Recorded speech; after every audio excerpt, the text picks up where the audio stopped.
This session is dedicated to our completion lecture on medically important protozoa. Last sync session, we covered discussion on the representative protozoans from the major groupings. I think we finished here, or we ended with Cilioforans last time. So now let's continue and complete this slide deck. Let's cover sporozoans. So sporozoans and microsporidians. No? So for sporozoa, this group originally classified under the name is now assigned to Apicomplexa. So the new taxonomic assignment or naming for this group, the representative protozoans under this taxonomic classification, they're now under Apicomplexa. So in terms of their mature state, they are non-motile technically by not having locomotory organelles such as flagella, cilia, or pseudopodia. They're motile by gliding. They're motile by um, weak static forces between their membrane and the tissue or the environment that they are in. No? And most of sporozoans, most of apicomplexans are intracellular parasites or obligate endoparasites. They will hijack a host cell in order for them to continue their life cycle, to divide, to multiply. And they cannot complete or carry out those stages of their life cycle outside the host cell. No? And transmission between hosts is a requirement for the life cycle of sporozoans to continue. So the definitive and intermediate host, there is there is transition of the different states of a sporozoan parasite between intermediate and definitive hosts. Okay. So as an example, we have toxoplasma. So toxoplasma causes the disease toxoplasmosis. It has a trophozoite form and an oocyst form. No? So toxoplasmosis is an infection in warm-blooded animals, particularly vertebrates. No? In humans, the primary host or the primary carrier or reservoir for this parasite are cats. So cats are the definitive hosts for toxoplasma. So the only known definitive host for toxoplasma that can affect humans are cats. So they undergo sexual maturation inside cats. There are several routes of transmission for toxoplasmosis. Can be for humans, we can acquire them by being exposed to cat feces where the oocysts can be found, and they can be transmitted to us if we ingest water or food contaminated by cat feces with toxoplasma oocyst. They can also be transmitted transplacentally.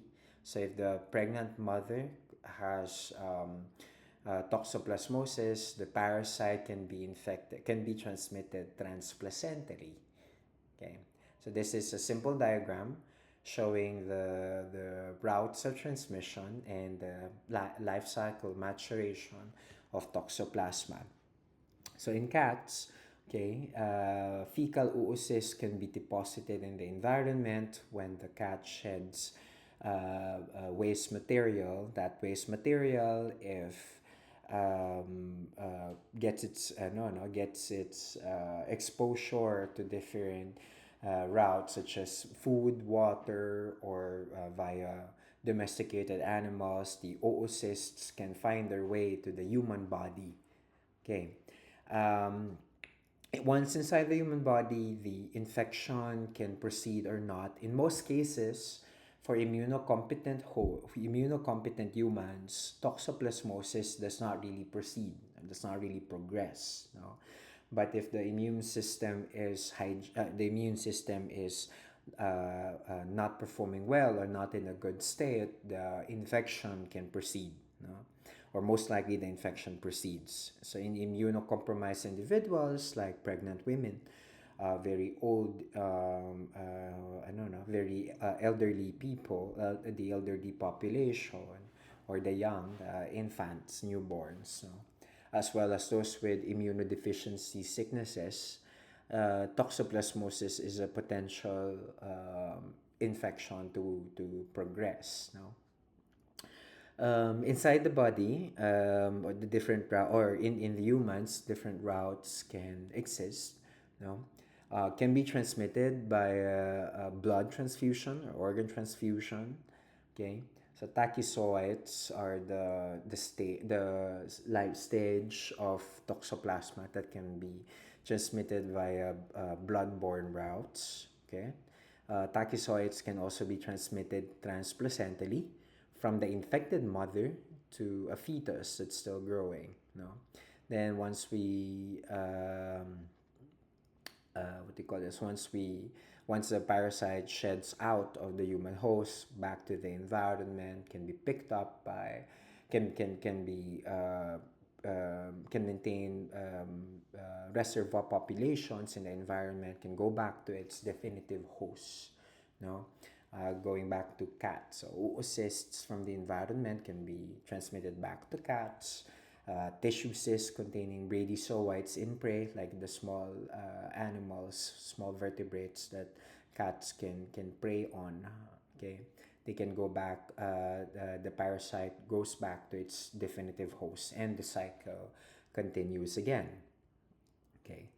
Then another example for sporozoans, we have Plasmodium. So Plasmodium causes the disease malaria. So it's an obligate intracellular parasite that targets red blood cells.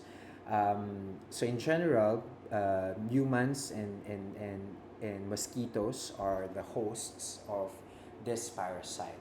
So for humans, or for the medically significant Plasmodium species, there are um, a number of species that are known to cause malaria to humans. So there is Plasmodium vivax.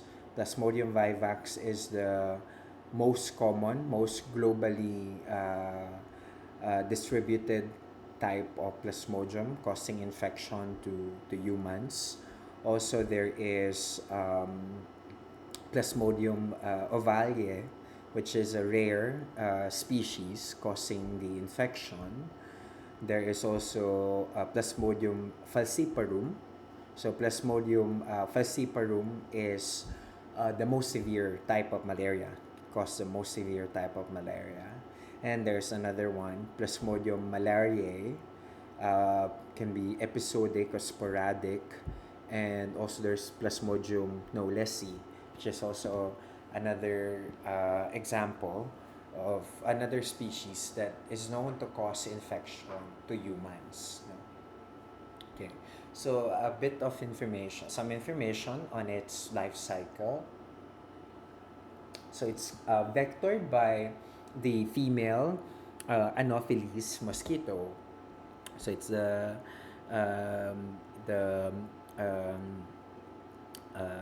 state, or it is where the the protozoa inside the female Anopheles mosquito, it is where it's able to carry out its sporogonic cycle, where it keeps on producing multiple copies of itself inside the human body. Okay, there are several routes, interconnected routes around, or a cycle. There is a red blood cell cycle. So the parasite inside the red blood cell carries out its transition to different stages. So that's a erythrocytic cycle. And then outside the blood, outside red blood cells, particularly in in the liver of the human host, it carries out its what we call exoerythrocytic cycle. Okay? So we'll discuss more about the technicalities of the life cycle of Plasmodium in in another recorded video where we will cover important representative species of medically significant protozoans. No? Okay. So once the female but in general, just for us to have an overview, so the mosquito takes a meal bite, okay, um, um, once it injects its sporozoites in the human body, sporozoites will find their way to the liver. In the liver, they'll keep on transitioning, multiplying, forming merozoites. Okay, so in the red blood cells, the erythrocytic cycle, maturation or continued transition can take place. Merozoites can infect other red blood cells. Then eventually, when gametocytes of opposite mating types are produced, and another Anopheles mosquito is able to take a meal bite, and get the gametocytes. So inside the gut of the mosquito, fertilization takes place, and sporozoites are then transitioned or translocated to the salivary glands, and the mosquito can now can again infect another host. Okay. So inside red blood cells, so you can see Plasmodium um, parasitizing red blood cells. So here, this one is actually not Plasmodium, so this is Babesia, which is also another blood-borne apicomplexan. Okay, can cause it primarily targets red blood cells. No, so Babesia, it causes the infection babesiosis. Okay, there are a number of of species under Babesia. So the genus is Babesia. There are a number of species that can cause human infection, such as Babesia microti, Babesia divergens. No, so those are just two examples, but I think they're limited in number in terms of the species that can cause human infection.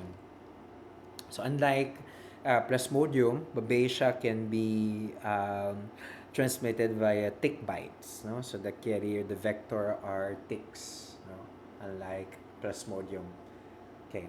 Then the last group of protozoans that are also worth discussing are the microsporidians. So for the case of microsporidians, they're quite complicated because they're not really their taxonomic grouping or positioning is still debated, no? If they're really protozoans, or because in their behavior as they mature actually is similar to how fungi behave.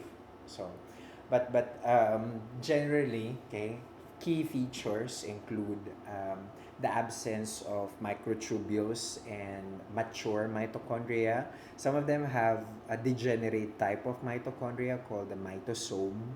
No? But similar with sporozoans, with apicomplexans, microsporidians are also obligate intracellular parasites. Okay. Um, the medically significant ones are mostly attacking non-human, non-human hosts, insects, to be specific. So they target primarily insects. Okay, they deform cysts stages or cystates. You can see here on this figure where there is an asterisk. This is a cyst state of the parasite, and there is an intracellular organelle, okay, a tubule, a polar filament of some type, a polar tubule that's spiral in arrangement found inside the spore. So for this example, so we have Nosema, which is mainly affecting honeybees. there are also those that affect other vertebrates. Okay, so here you can see in fishes that are affected by microsporidians, the appearance of the parasite, the overgrowth, actually is similar to how fungi looks like. So here you can see in flatfish the appearance of the parasitizing microsporidian. Okay, so I think that's all for this presentation. So in my other recorded lecture, I will talk about this slide deck. So we'll discuss key representative examples for the different medically significant protozoans. Although I think in this slide deck, I only have a few. So I'll use another one to discuss other representative types.